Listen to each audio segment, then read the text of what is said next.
Sesiqalile kwenyuka isibalo sezivakashi emabhisha aseThekwini njengoba lingenisa nehlobo.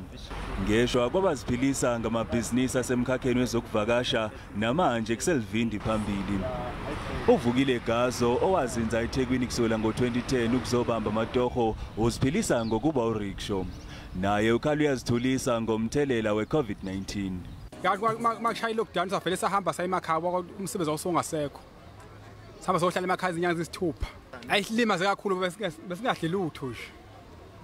Awubengekho lutho bengena besihlale emakhaya uhlala ubona mase kudliwa nawe ungathi kuphumephi.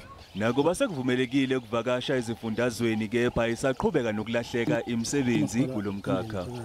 We have now lost over 600,000 jobs in the tourism industry, and that number is unfortunately growing.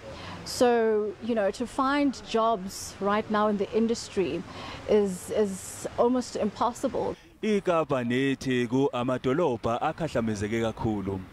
Ngaphambi kokubheduka kwe-COVID-19 umkhakha wezokuvakasha ubufaka amaphesenti angu-2.8 emnothweni waseNingizimu Afrika, kepha manje sekufanele uxoze omunye umphini ukuze uqhubeke uheha izivakashi.